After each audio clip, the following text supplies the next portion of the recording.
क्यों मैं पंकज झा शास्त्री आप सभी को नमस्कार करता हूं। 18 नवंबर 2020 बुधवार आज से नहाय खाई के साथ प्रारंभ हुआ आस्था एवं विश्वास का महापर्व छठ पूजा। छठ पूजा की विशेषता सतयुग, त्रेता और द्वापर युग से भी मिलती है। छठ पूजा के दौरान सभी को सूर्य षष्ठी स्तोत्र का निश्चित पाठ करना चाहिए।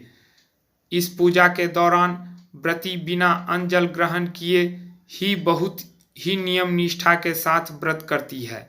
छठ के 4 दिनों के दौरान सूर्य उपासना आपको धन धान्य और सेहत से मालो माल कर सकती है। इस चमत्कारी व्रत से जीवन के हर हिस्से में बेहतरीन आती है। लेकिन छठ का नाता केवल धर्म से ही नहीं बल्कि इसके तमाम वैज्ञानिक पहलू भी है। इसलिए इस महान पर्व का महत्व और भी बढ़ जाता है। कार्तिक मास में भगवान सूर्य की पूजा की परंपरा है। शुक्ल पक्ष में षष्ठी तिथि को इस पूजा का विशेष विधान है। पूजा का विधि विधान व्रती के शरीर और मन को सौर ऊर्जा के अवशोषण के लिए तैयार करता है। बहुत ही कम लोगों को पता है कि छठ पूजा की इसी प्रक्रिया के जरिए हमारे प्राचीन भारत में ऋषि मुनि बिना भोजन जल ग्रहण किए बिना कठोर तपस्या करने की ऊर्जा प्राप्त करते थे। छठ पूजा की विधि द्वारा ही वे भोजन जल से अप्रत्यक्ष तौर पर प्राप्त होने वाली ऊर्जा के बजाय सूर्य के संपर्क से सीधे ऊर्जा प्राप्त कर लेते थे। षष्ठी तिथि एक विशेष खगोलीय अवसर होता है। इस समय सूर्य की पराबैंगनी किरणें पृथ्वी की सतह पर सामान्य से अधिक मात्रा में एकत्र हो जाती है। उसके संभावित कुप्रभावों से रक्षा करने का सामर्थ्य इस परंपरा में रहा है।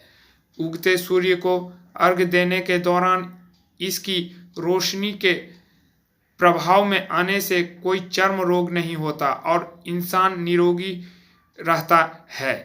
इस पूजन का वैज्ञानिक पक्ष ये है कि इससे सेहत से जुड़ी समस्याएं बहुत कम होती है। वैज्ञानिक रूप से देखें तो इस माह में सूर्य उपासना से हम अपनी ऊर्जा और स्वास्थ्य का स्तर बेहतर बनाए रख सकते हैं। दीपावली के बाद सूर्यदेव का ताप पृथ्वी पर कम पहुंचता है। इसलिए व्रत के साथ सूर्य के ताप के माध्यम से ऊर्जा का संचय किया जाता है ताकि शरीर सर्दी में स्वस्थ रहे। इसके अलावा सर्दी आने से शरीर में कई परिवर्तन भी होते हैं, खास तौर से पाचन तंत्र से संबंधित परिवर्तन।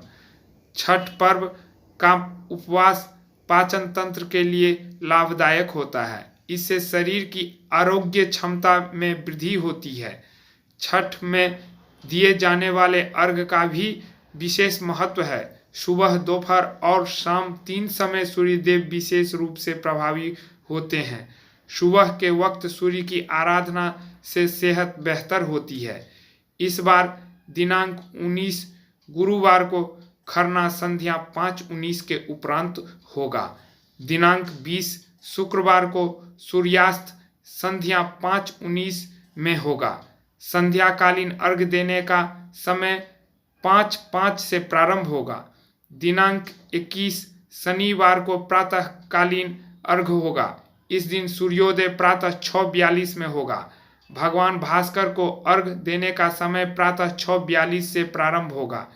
इस दिन व्रती के लिए पारण भी होगा। आप सभी का कल्याण हो। जय माता दी।